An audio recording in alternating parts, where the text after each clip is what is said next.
Good evening, student. So in the last class, we have discussed the genetic operator. So I have introduced the genetic algorithm, and then we have discussed the genetic operators. And today I will solve one problem, and I will explain the different operators, how these operators can be applied, and using hand calculation. So, so far we have learned. So this is the simple genetic algorithm flowchart. This is SGA. So I'm just explaining again. So what we do generally, so we initialize the solution and then we evaluate the solution using a fitness function. So that also I will show you. And then we apply some termination criteria. So as I said that the termination criteria may be the maximum number of generation, that suppose you want to iterate it for 100 iteration, 50 iteration, 500 iteration, something like that. Or it may be something that your function value is not changing. Okay, whatever the generation base value, that is not changing. So if it is not changing for suppose 20 iterations or 50 iterations, that you can specify basically. So then I will terminate this iteration, or otherwise it will go through selection operator, crossover operator, and mutation operator. So we have discussed that how you can implement selection operator. So selection operator, what is the main function of selection operator?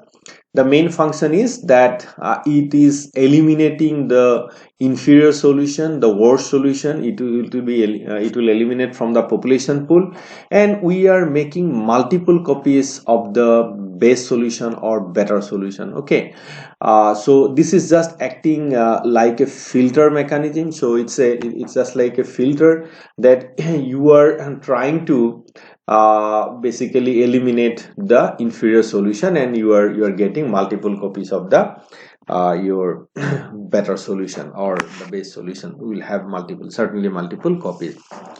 Then but in the selection operator, so here you are not creating any new solution. That means you are not searching for any new solution. Okay, so what you are doing basically, so you are getting some multiple copies.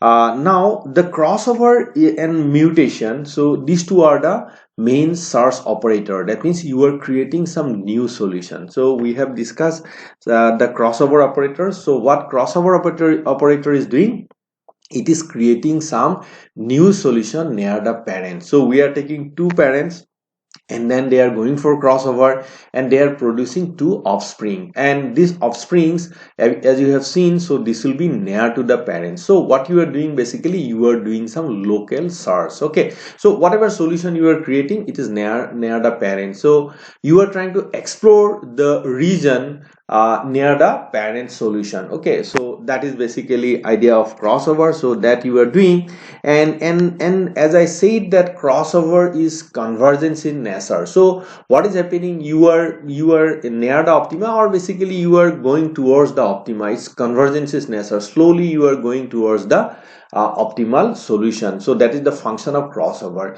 But what mutation is doing, mutation is divergence is nature. So you are coming out of the optima, and you are trying to explore some other region where there may be a better solution. Okay, if there is any better solution, you can explore that region. So that is basically you are doing it mutation. Now what is happening when you apply, suppose crossover, suppose there are two very good parent solution. Okay, so two solution you are taking, and then they are going for crossover. Now what will happen, sometime what happen, they may destroy this solution. Okay, so your offspring may not be as good as their parents. Sometime it may happen. Similarly, when you are applying mutation, then also it may happen that mutated solution, it may not be a very good solution. solution. Okay, it can produce a means you can go to some other region and you can actually say is there any better solution, but in some time what may happen that mutation is not creating a better solution. Okay, so in that case anyway, so what will happen, so this solution will again go through the selection operator next time. So if you are producing an inferior solution, the crossover and mutation, if they are producing any inferior solution, so that what will happen, then that will be eliminated in the selection process next time because you are iterating it again. Okay, so this is the idea. But question is that, so what may happen sometimes, suppose there are a best individual or some better individual, top best individual or something like that. So I don't want that crossover and mutation should destroy that one. Okay, so then I want to actually preserve some of the base solution. Okay, so that is good for the search process, and this process is known as elitism. Basically I'm doing, I'm defining some solution as an elite solution. Okay, they are the very good solution, that elite. Okay, so and I would like to preserve those solution, and that process is known as elitism. Okay, so I'm explaining here what is elitism. Crossover and mutation may destroy the base solution of the population or better solution of the population. Okay, or you can say that top base or top better solution of the population. So what we do then, we apply elitism. Elitism is the preservation of the base solution of the population. Okay, or you can say the better solution of the population. And so what I will do, basically, suppose I will select some solution in the population pool before applying crossover and mutation. Okay, so they are the base solution. I don't want that they should participate in crossover and mutation and get destroyed. So what I would like to do, I would like to preserve this solution, and I want this solution to directly go to the next generation. Okay, so you can say just like a wild card you are giving to them, so they are going to the next generation. Okay, so this is known as elitism. How elitism can be implemented?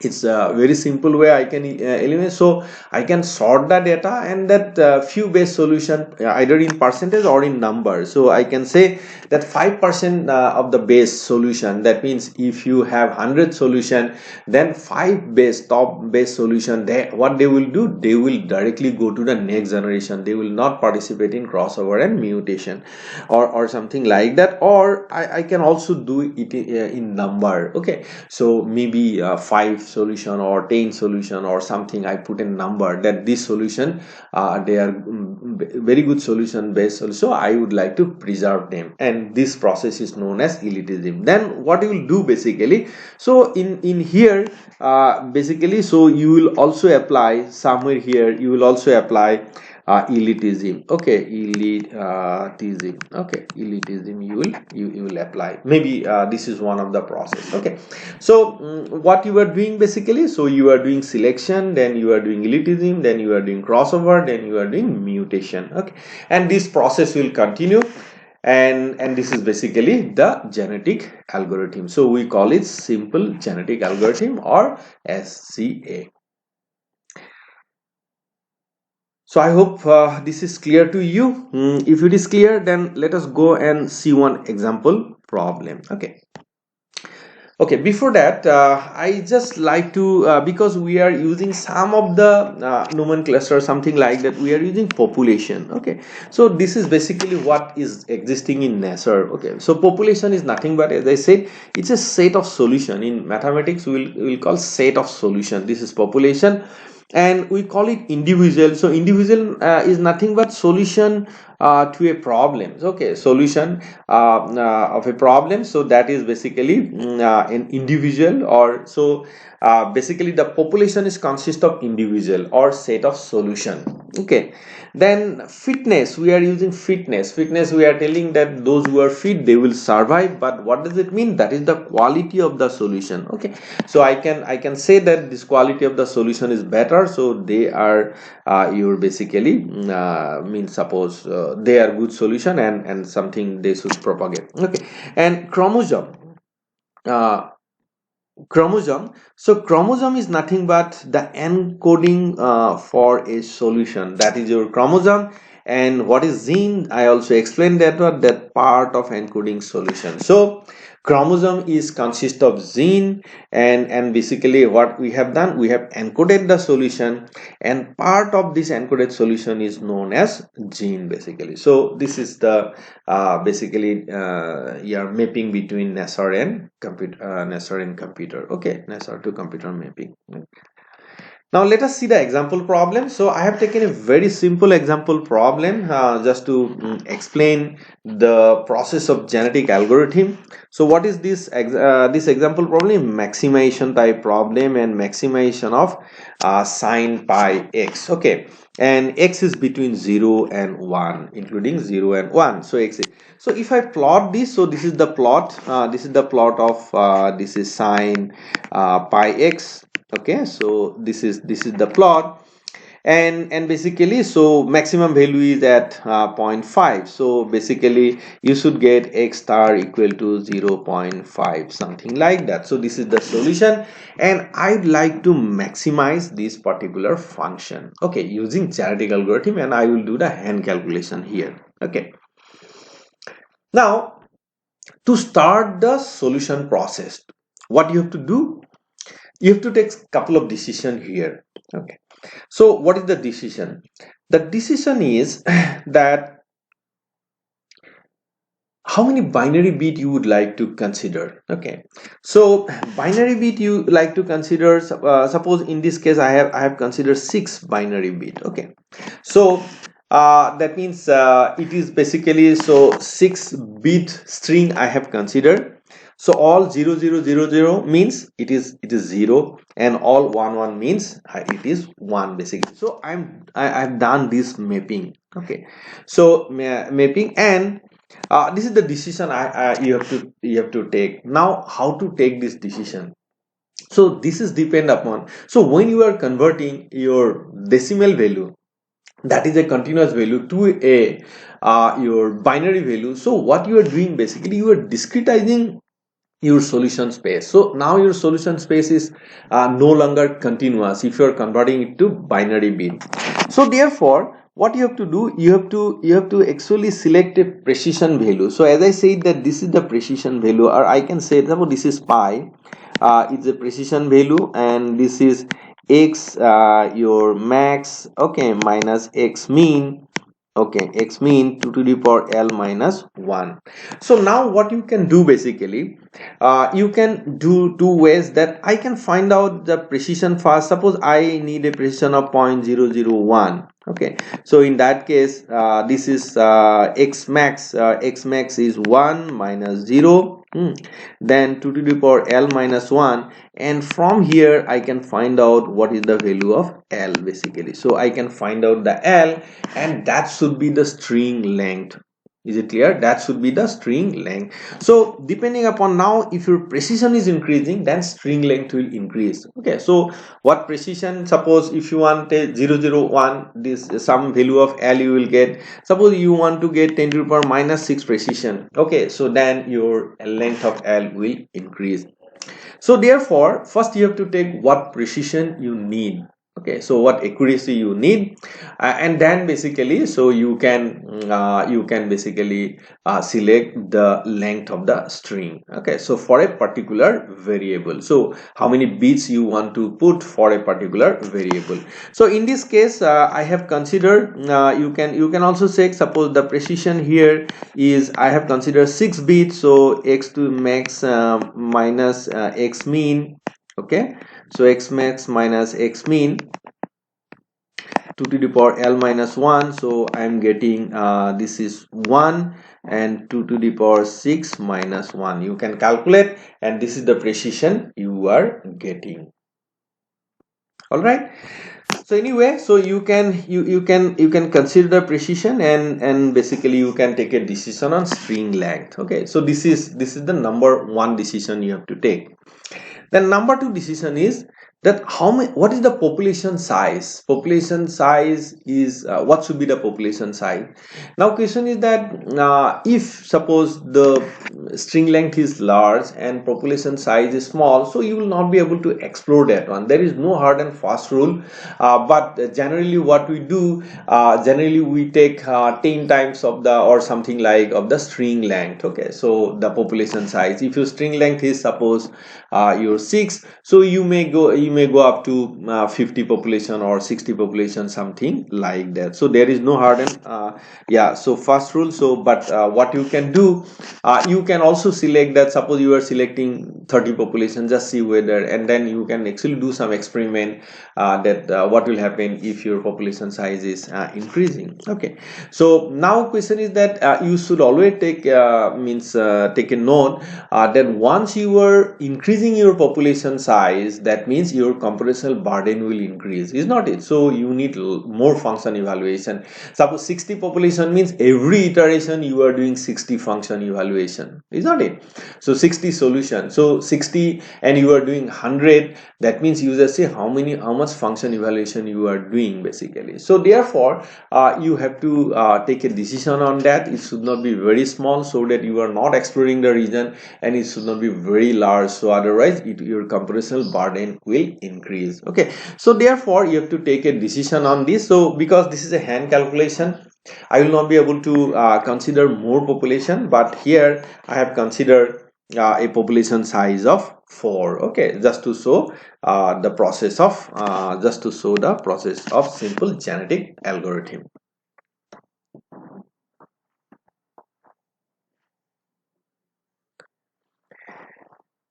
So then let us solve this problem by hand calculation. Okay, so I should get the solution of 0.5. So you remember that solution is 0.5 and objective function value is 1, and that is the solution of this particular problem. Okay, now what is the first step? Okay, first step is that if you look at the algorithm, means suppose the flow chart of this particular algorithm, that first is the initialize population. That means you have to initialize the population. So in my case, how many population I have? So I have 4 population, and this population I have to initialize with. So number of bit is your 6 here. So the solution string is your 6, and basically I would like to initialize this population. Now how to do the initialization? So initialization can be done in 2 ways. Okay, the first way is that I can create a random bit. Okay, so a random string like this. Okay, how you are doing this random string, that you can write a small program here, that what you will do, so you have to generate 6 bit for each solution, 6 bit for each solution. So you write a program. So suppose initially your cursor is here, somewhere here, the first bit you want to create. What you will do, you just generate a random number between 0 and 1. If the random number is more than 0.5, that means it is 1, and if it is less than 0.5, then it is 0 basically. So then you create the first bit. Or suppose if I say that I don't want to, because I am doing hand calculation, so I would like to create this bit randomly. Okay, so what I will do, I will take a coin and I will just toss it. If it is head, then I will put 1. If it is tail, I will put 0. Then you go to next bit, you toss it again. If it is head, you put 1. If it is tail, you put 0. So like that, then you go to third one, then you toss it again. Okay, so whether it is outcome is head or tail, so you can create, you can put the value of that bit, so it will be either 0 or 1. So this is basically manually I am doing, but in case of your program, if you want to write, so you generate a random number. Okay, so if the random number is more than 0.5, then you are putting 1. If it is less than 0.5, then you are putting 0. Okay, so that way you create this string randomly. So once you are creating the first string randomly, then you go to second, then you go to third, and then you go to fourth. So this is one way to do that. Other way I will explain what I will do. So now what is next step? So you are getting the binary string. Now binary string, what you have to do, you have to find out what is the decoded value of this binary string. So I can do the decoded value of this thing, so binary to decimal. So what I am doing here, so I am getting 37. I think you know that one. So this is 1 0 0 1 0 1.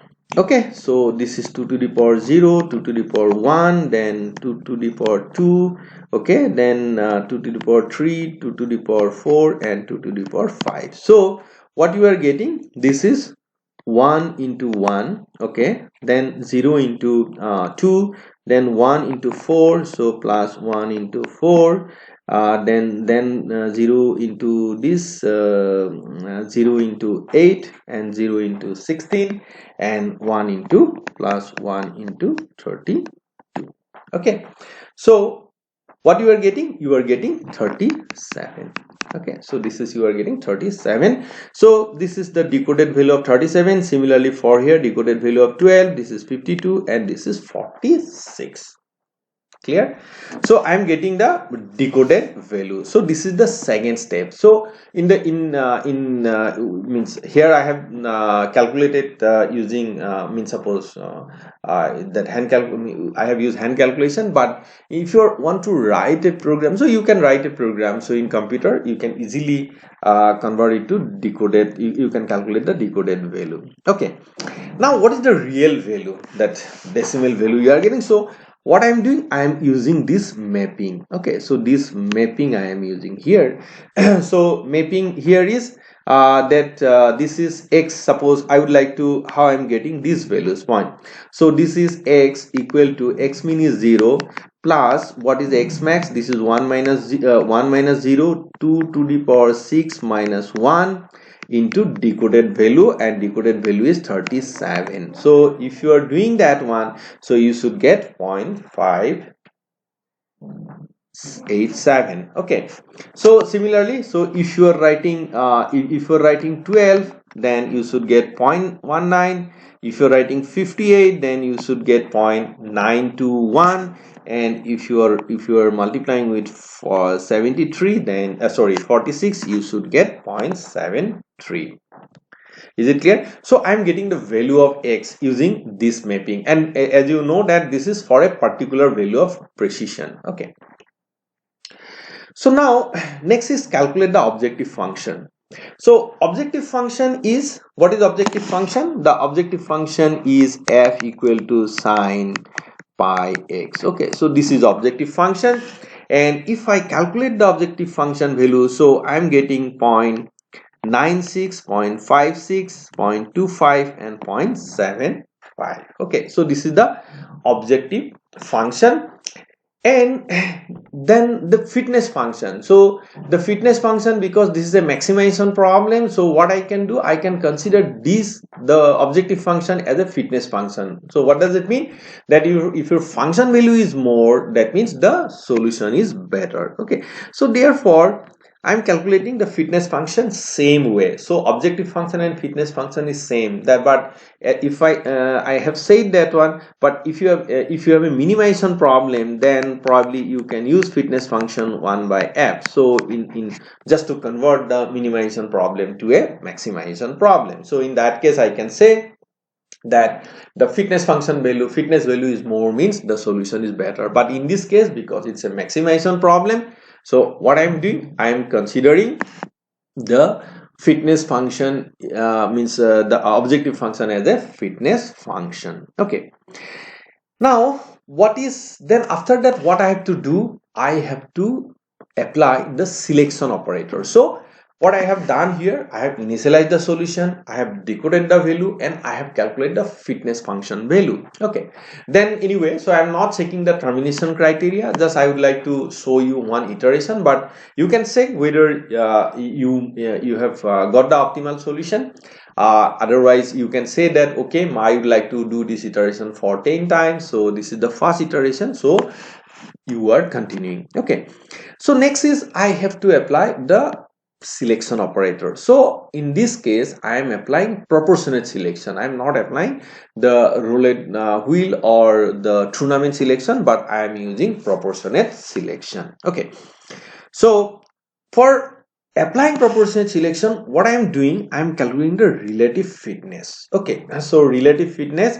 So what is relative fitness? So you add all this fitness, and then this 0.96, okay, 0.96 divided by the total fitness, you should get 0.38. That means this solution is the base solution, and then relative fitness is, you can say relative fitness, or you can say this is the percentage of area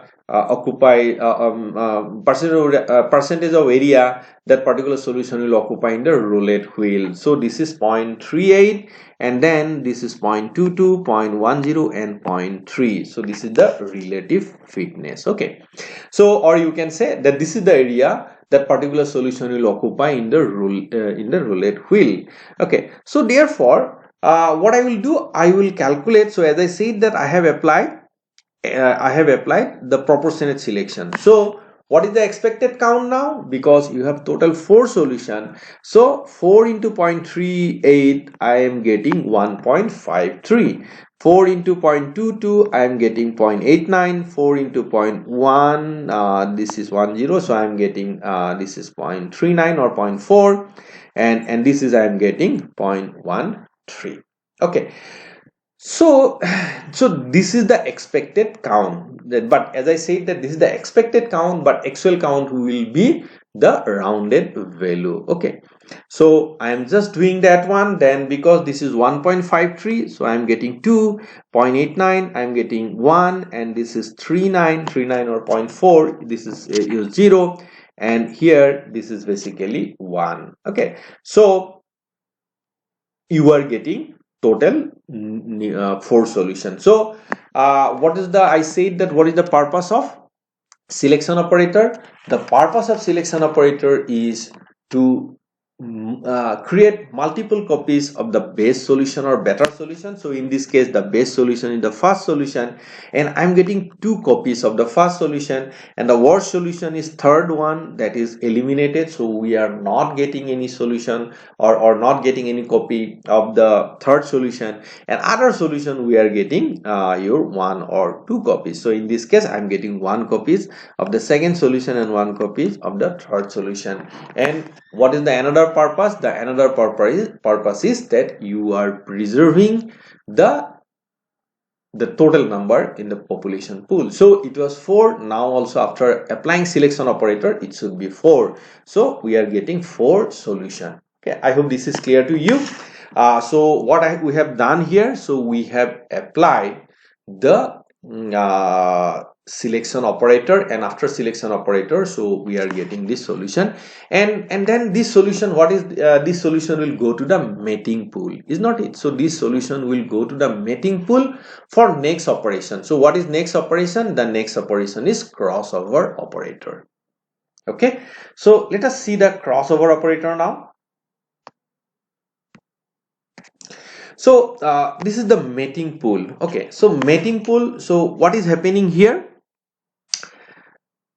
The base solution is the first solution. Okay, so this is the base solution. It is having 2 copies of the base solution, and then 1 copies of the other 2 solutions. So now these solutions are in the mating pool. So now what you have to do, you have to apply crossover. So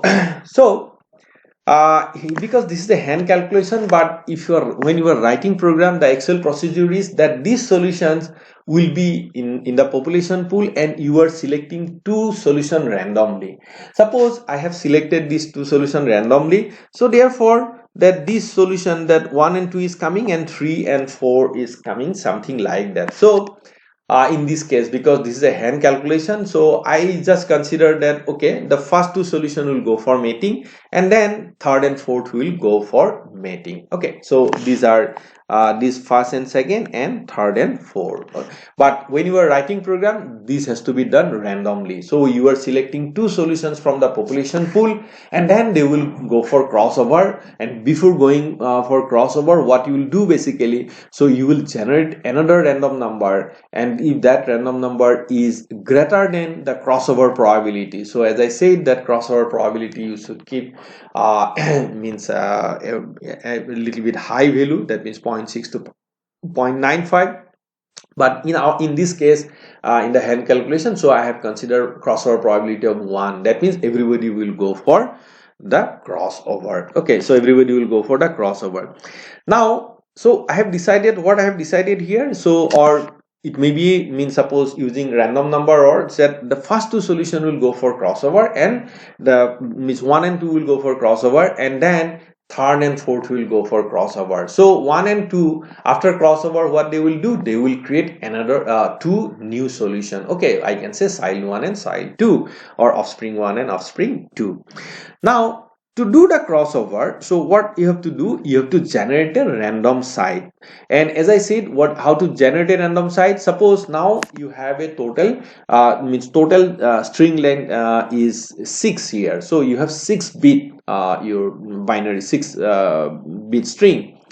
So you have to generate a random number between 1 and 5. Okay, so that you can do using any random number generation code. So you can generate a random number between 1 and 5. So in this case, so we call it random generation of crossover site. So we have done that one. Then I'm getting 3 basically for the first crossover and 2 for the second one. That means what will happen, the crossover site is 3 in the first case. So 1 2 3. So this is the crossover site basically. So then what will happen, once you are getting the crossover site, then swapping will happen. Okay, so that means this portion will go here and this portion will come here. Okay, so the swapping will happen, and this is basically the crossover. And the new binary string you are getting, you just see this is 100, then 100. So 100 and 100, 001 and 101, 001 and 101. So you are getting 2 new solution. Okay, so that is the new string you are creating using the crossover site. And similarly, other 2 solution, the crossover site is 2. Okay, somewhere here. So that means the new solution is 10, then 1110. So 101110, then 10, then 0101, 0101. So you are getting 4 new solutions after the crossover. So these 2 solution you are getting from here, and these 2 solution you are getting from here. So now you can say, are you getting an improved solution? Okay, so this is a we have applied single point crossover. So as I have discussed in the last class, so I can apply this is a single point crossover, but I can also apply the multi point crossover. Okay, so I can take 2 crossover site or something like that. So that also, but here I have applied single point crossover. Now you just see whether what type of solution the crossover is generating. So if you decode it, then I'm getting 36, and then here I'm getting 13, 46 and 37, and corresponding value, if I use this mapping, okay, so that xi equal to x mean, okay, plus x max minus x mean, okay, divided by 2 to the power l minus 1 into decoded value of si. Okay, so if you do the mapping, then you are getting 0.57, 0.21, 0.73 and 0.59. And if you are calculating the objective function value, this is sine pi x, so you are getting 0.97, then 0.6, 0.75, 0.96, and then you are getting, because this objective function and fitness function are same. And if you look at now, so this is the fitness function, and average fitness function is 0.8223, and maximum fitness function is 0.97. Just see, are you getting an improved solution? Just see here. So what was the average value here? So average value was 0.563, and this is 0.96. And now what you are getting is basically little bit better solution. Average is increasing and maximum is also increasing from 96 to 97. Okay, so this is basically you are getting some improved solution. Now what is happening? The next step is that this solution will go for this solution will go for mutation through mutation operator. Is that it? So they will go for the mutation operator, and then this is the solution in the population.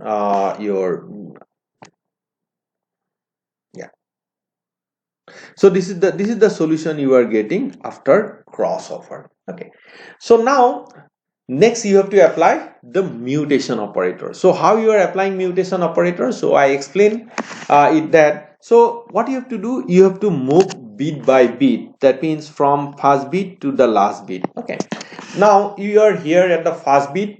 Then what you will do basically, so you will create a random number. Okay, so random number, suppose, and I have to consider a mutation probability. Okay, so PM, so in this case I will use 0.1/4. Okay, so that means the string length is 4, string length 1/6. I will consider string length is 6, and then so I'm considering the mutation probability of 1/6. So as I said, that mutation probability should be very low. Okay, so mutation probability should be low. So in this case I'm considering 1/6. What means that if I go for 6 mutation, okay, 6 bit, that means out of 6 1 will be mutated. So that is the idea of 1/6. So here, or 1 by string length, that is the idea. So in this case I am considering PM equal to 1/6. So now what you will do basically, so you are at the first bit now. Oh, you are here, somewhere here in the first bit.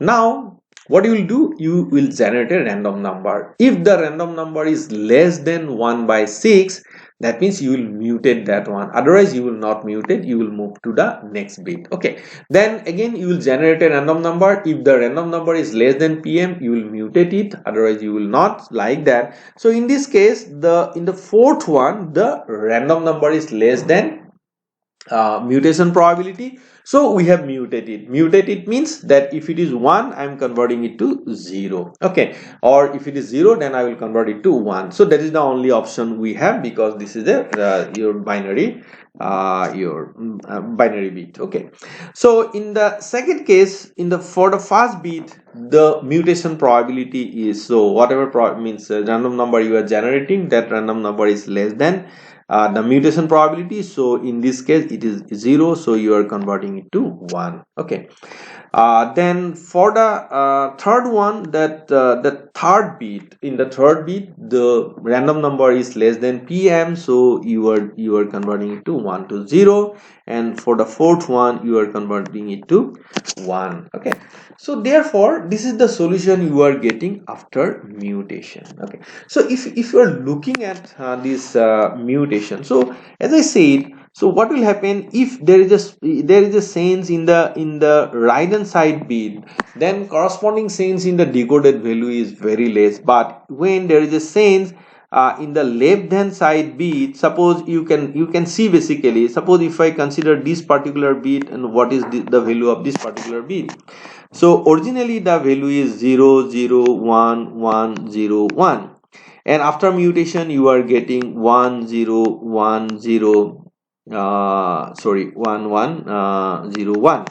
So here what is happening, that this one is coming. What is this one? That one means you are adding, this is 0 1 2 3 4 5, that means 2 to the power 5 you are adding. 2 to the power 5 means you are adding 32 to the decoded value of original one. So that means whatever you are doing, so with this you are adding 32. So that means there will be this solution, whatever the earlier solution, this solution, wherever, so you are getting a different solution in a different region. Okay, so that way what mutation is doing, mutation is trying to explore the other region too. Basically you are moving to some other region, and you are trying to see whether there is, in this case anyway, this is a convex problem, so you are not getting any better solution in the other region, but this solution is also trying to see, exploring the other region. Okay, so this is the mutation. This is again concept wise very simple, so you can write some few lines code and to implement mutation. and then just calculate this one. So now decoded value is 32, this is 45, this is 38, and this is 45. And you can see actually for the second solution what was the decoded value earlier. Okay, so for the second solution decoded value was 13. Okay, so earlier decoded value was 13, and now decoded value you are getting 45. Okay, so basically you are trying to explore the other region, and the corresponding value of x is 0.51, this is 0.71, 0.60, and 0.71, and now this value is almost 1. Okay, so almost 1, and then this value is basically 0.7878, something like that. So now if you look at this, so this is the average value. Okay, so this average value is now increasing. So earlier the average value was suppose you can look at 0.8223, and now your average value is increasing to 0.878, and similarly the maximum value is increasing. So it was 0.96 initially with the initial population, then 97, now 1, and 1 is the optimal solution. Okay, so this is basically I have just shown you how this can be implemented, the GA, but you will not be able to implement GA using hand calculation. So what you have to do, you have to write, or you have to use some your coding. Okay, so that way you will be able to implement. So this is one iteration of this particular problem, and luckily we are getting some better solution after crossover and after mutation. But if you are not getting that one, so as I said, you need not worry, because this, if you're creating some inferior solution, so this solution will be eliminated by the selection operator next time. Okay, and then another issue is that you will also preserve the base solution or better solution. Elitism you can apply. So I have not applied elitism here, but in Excel case you can also apply elitism. Okay, so this is and basically after few iteration you can see that you will get your optimal solution. Okay, so I hope I could explain how this genetic algorithm is working. So I think you have seen how the selection operator is creating new solution, and then how it is new multiple copies of better individuals, and how this crossover is doing the local search, basically trying to explore the region. You can also see basically that these solutions are whatever crossover is generating, they are near to the parents basically. Okay, so that also you have seen. And then finally that mutation is trying to explore the solution in the other region. Okay, so this is all about for today. So I tried to explain genetic algorithm using hand calculation.